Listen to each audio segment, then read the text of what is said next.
Pumunta talaga ako dito, tatay, kasi may pangarap ako. Kahit may kapansanan ako, tatay, ay pinilit ko pa din pumunta dito para tumulong or magbigay ng tulong. Nabanggit ka nga doon sa, nakikinig kasi ko lagi sa linggo, pag linggo. Oo. Ikaw yung binanggit, akala ko nga binibiro ka.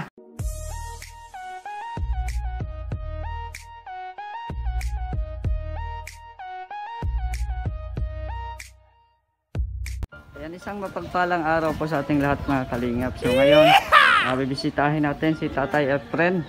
Ayan po, samahan niyo po ako, mga kalingap, at kumustahin natin si Tatay Efren. Ayan, tatay. Magandang araw po. Magandang araw, tuloy po kaya. Ayan. Kumusta po, tatay? Okay man. First time ko kayong makita, tatay. Upo ka, tatay, para Ay, ikaw upo din. Ha? Upo din ako dito. Ayan, may pinanda palang upuan. Ayan, magandang hapon. Magandang hapon. Magandang araw po. Ayan. Yan yung anak ko. Anak mo. Ano po pangalan mo, ate? Jessica. Jessica. Ayan. Kayo lang po dito? Kayo lang dalawa? Tatlo po kami. Okay. First time kong makita kita, tatay. Ako din. Ayan, Pero lagi ka na. Ha? Lagi ka nang nag-ano. Oo, taga Mindanao ako, tatay. Ay, malayo. Kasamahan ko sina Gab. Kaso taga Mindanao ako. Ano pala ako, 1 month pala ako dito.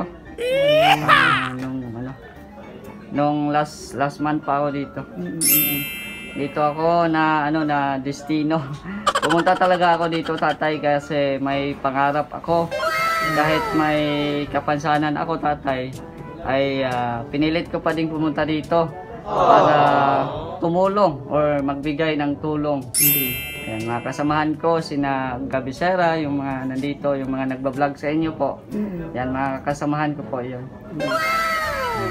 Ay, iba't iba kami ng lugar, tatay. Pero iniisa kami sa bahay ni Kuya Val doon sa kanila. Marami kami doon. Yan, kumusta naman po si Tatay Efren? Ay, ayos man. Kasi ganito. Nung panahon, ang bahay ko, wala talaga. May, malapit ng magiba. Ay, nakiusap ako kay Kuya Bal. O yun, binigyan naman ako itong bahay na ito. Saka, inibigyan ko ng bigas. Saka yung kaunting pera, ganun. Ayan, mabait talaga si Kuya Bal. Natulungan niya na yung, yung sa gamot. Yun nga, napanood ko yung niya, yung bahay nung dati pa. Oo. Kulang na lang kung bagyuhin na. Hindi, kung baga sa tao yun, may sakit na diabetes. Oh no! Putol na yung mga haligi po noon. Putol na yun. Kaya nga Pinakiusap ko. Kala ko lang, renovation lang Tapos pinalitan lahat. Salamat. Yun na nga, malaking pagbabago na talaga, tatay. Ang ganda na ng bahay ngayon Tingnan mo. Kuya Bal, sa kakaywa. Ito sasabihin ko, pero wala kong babanggitin. Nag-agaw yung ganyan na mga mahirap. Pero yung politiko. Kung kailan lang, lalabas, di ba? Ay, kaya ako parang... yun. Pero kayo, tingnan mo, gaya mo. Alin mo kapansanan mo sa'yo? Ito, tatay, yung aking kamay. Ito. Siya, inborn na siya, tatay. Sa pag-anak na, tapos ito pa yung isa. Nabanggit ka nga doon sa, nakikinig kasi ko lagi sa linggo, pag linggo. Oo. Ikaw yung binanggit, akala ko nga, binibiro ka. Ang sabi nga niya, gagawin kang security, ay yung, parang yung... Mga security guard kami ni Kuya Val. Oo, yun, sabi. Lang yun, pang good vibes lang, pampatawa lang ba? Nakikinig nga ako noon lagi. Kami yun, kasama kami noon. Nag-perform pa nga kami doon. Yun na nga, kahit may kapansanan tayo, handa tayo magbigay ng saya, magbigay ng inspirasyon sa lahat po ng mga nandito or sa mga nakapapanood po ng ating mga video. Ayan. Malayo kayo, Sambuanga ako, tatay. So yun na nga, dahil may pangarap tayo, ay handa tayo makipagsapalaran sa ibang lugar. Yun na nga, first time kong mag-Pasko na hindi ko kasama yung pamilya ko. Kasi nasa malayo, pero tiisin natin kasi nga para makatulong din sa pamilya. Pero hindi naman nakakatakot sa Mindanao kasi nandun na lahat yata yung mga problema. Hindi naman. Tsaka, Ay, dati noon, Bicol ang hinahampas ng bagyo. Oo. Ngayon doon na. doon na, oo. Umikot na. Oo. Pero sa awa ng Diyos, hindi naman po malakas yung mga bagyo doon. Parang ano lang, parang dumadaan lang. Hindi kagaya dito nung mga nakarang araw doon sa bahay ni Kuya Val, grabe. Walang tigil yung ulan, hindi kami nakalabas. Ngayon lang nakalabas kasi nga medyo okay na yung panahon. Nagkalma ng kaunti. Ano pangalan mo nga pala? Joseph, tatay, Joseph. Yung aking YouTube channel, Mr. J, the PWD. Yan, yun ay yung Yan nga yung mga binubola tayo ni Kuya Val. Yung mga parang sikyo kami ni Kuya Val. Parang dalawa kayo, tatlo na. Dalawa kami. Kay din, Joseph din yung isa, Joseph Tenorio Vlog. Yan yun. May din yun, may kapansanan din yun. Pero yun na nga, dahil hindi namin inalintana yung aming kapansanan. At least na nakatulong lang. Nakatulong kami. Wala kaming ginagawang masama, nagbigay lang din kami ng inspirasyon. Kaya lang ingat kayo. Kahit paano, mag-ingat din. Huwag yung mga medyo sulok-sulok na, wag na. Hindi, panahon baga ngayon. Doble ingat talaga. Ito naman palang mata ko, itong kanan, hindi pa masyado. Itong kaliwa, nakakakita pero kaunti pa lang. Pero noong una, wala ka pa, inaano nila ako, hindi ko sila salita lang ako ng salita. Hindi ko natutumbok ng tingin yung kausap ko. Pero ngayon dahil yan sa nag-sponsor sa akin. Wow! Gawa ni Kuya Bal at sa kanyang mga vloggers. Kaya nangyari yun.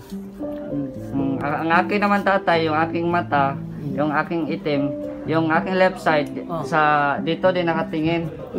Tapos itong naman sa right side ko, parang dyan din. Yun nga, yung nagtawanan nga noong yung pwede kong sabihin. Sige. Yung sabing, huling daw.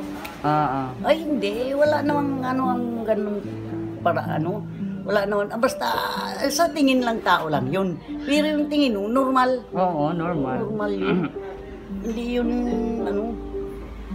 normal lang yung paningin ko, tatay. Hindi yung duling na dalawa yung paningin. Yung sa akin, normal lang. Isa lang. Nabanggit ko kasi in-interview ko nga ni Kuya Gab ng linggo, nung nakarang linggo. Yun. Yun. Saka siya nga, yun pala, yung anak kong kasakit. Mula ng paggawan kami ng bahay at saka yung gamot man. Sa bagay, hindi pa kami nagkikita ni nakakaanuan na ng gamot paunti-unti. Ay mula ng mga wala naman hindi na siya masyadong gagana. Alam mo tatay, naalala ko tuloy yung aking papa. Naalala ko yung papa ko sa'yo kasi nga, ganon din si papa sa akin parang mahilig siya mag-advise, gano'n ba? Tapos caring yung aking papa. Matagal na kasi siyang nawala na, patay na. Pa lang ako, elementary pa lang ako na. Dahil tanggap niya ako kahit ganito yung sitwasyon. Yung magulang hindi pwedeng itakwil ang anak, pero yung anak pwedeng itakwil ng magulang. Kaya nga naalala ko tuloy yung papa ko sa'yo. Masarap kaya ang feeling na meron ka pang yung pamilya talaga. Kaya ganun ang at saka siya nga yung may nagkasakit yan, saka yung anak niya. Mabuti naman, maayos mo na yung paa. Kailang hindi pa ilakad. Ano ba nangyari sa kanyang Parang Hindi po ako yung anak ko. Yung anak mo pala. Ano bang nangyari sa anak mo? Nagkameron po ng nana lang. Nagmaga. Namaga? Uy, sakit yun. Ayos na. Pero kaya ayos na. Nag-ano na kayo, tatay? Nag-lunch na kayo? Ay, oo. Agoy, di ko naabutan. Hindi ko na maabutan. Yung, kumbaga sa Tagalog, laing. Sa Ah. Bicol, natong. Ganun. Sayang, sarap sana yun, oh. Di pa kasi ako nakakain ng mga dito sa Ganyan. mga ano, mga sa Bicol na mga pagkain. Sayang di ko inabutan, tatay. Hindi, joke lang. Oo. Ayan. Tatay, may bigay ako sa inyo na pamasko or O, sige. Salamat. malaking bagay na din. Yeah. Bago lang din po ako nagba-vlog, tatay. Hindi nga, iniisip ko naman kayo yan. Para sa pamilya din. Oo. Ay ngayon, ikaw, nasa sa iyo naman yan. So ayan, tatay, friend, may bigay ako sa inyo. O sige. Ayan. Ano po, tatay, sana po ay makatulong po sa inyo. Maraming salamat dito ha. Oo, ayan. Salamat. Ayan si tatay. Salamat. Pagpasensyahan nyo na po, tatay, ha? Oo, walang problema yun. Iniisip ko nga na hindi nag-uumpisa pa man lang kayo. Ay, binibigay mo, di tatanggapin ko. Oo. Ganun. Walang problema, tatay. Masabi ko lang sa'yo. Ano pa yan eh? Kumbaga, kung nagbigay tayo, maraming babalik na blessings. Ay, oo, yung sabing kayo na ang bahala na sa iyo niya ang Diyos. Ibabalik sa inyo, siksik, liglig, umapaw. Kaya, Ganun. siyempre may bigay din ako kay ano, kay ate. Ayan, para pambili ng ano, gatas ng iyong anak. Salamat. Ayan. Kasalamat po. Salamat ha. Ayan. Advance pamasko ko yan po sa inyo. O, saka, Merry Christmas sa inyo. Thank Sa you, lahat. tatay. Sa lahat. Gusto ba dito ako magpasko? Ay, nasa sa'yo yun. Sarap kaya ano, umuwi. Naalala ko tuloy yung ano ko, pamilya ko. Pamilya ko doon sa ano, sila mama. Ilan ang anak mo?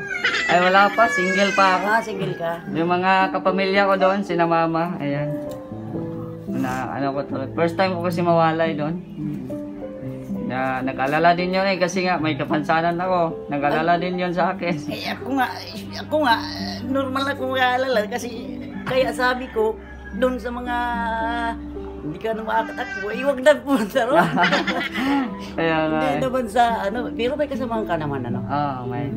Kami kasama kami doon at para ano na din, normal lang yung samahan, walang mga Hindi, ibig kong discrimination. sabihin, yung mga mahulap ka niya mga Ay, ganon, yun. Ibig kong sabihin nun, hindi yung Ha? doon kayo umingat, saka nagmumotor pa siguro kayo. Ingat na lang kayo ba? Wala naman. Pag nagmotor kami, parang normal lang naman. Walang ano. Hindi yung naglalabas-labasan ng mga gadget. Oo. Wala. Pag nagmumotor, parang normal lang. Para iwas na. So, ayan tatay. Nice meeting you po, tatay. Sige, Nice salamat. meeting you. Salamat. First time kong nakita si tatay. Ang Efren. lamang pati kamot mo ay. Parang mayaman ba? Ayan. Oo. Ito. Sige. Ayan. Parang mayaman ba yung malambot? Tsaka huwag kang mag-alala sa amin, wala kaming COVID. Walang problema yung tatay. Walang problema yun. Kasi alam ko naman na malayo tayo sa sakit dito. Oo. So ayan tatay, maraming salamat. Oo, At maraming. welcome pala ako dito sa bahay. Maraming salamat din sa inyo. Oo. Salamat tatay. So ayan po mga kalingap at yun na nga, sobrang saya namin na nagkwentuhan ni na tatay Efren at yung kanyang anak. So maraming salamat mga kalingap sa inyong suporta at yun na nga, kung bago ka pa lang dito sa aking YouTube channel po, huwag niyo po kalimutang mag-subscribe para marami pa po tayong matutulungan at ma-update din kayo sa aking mga ginagawa. Maraming salamat mga kalingap. God bless. Bye-bye. Pagkakaramdam ko ang nadarama nila, marami mang diskriminasyon ng aking natanggap, mas madami pa rin ang biyayang nalasap. Salamat sa Diyos sa kanyang ibinigay.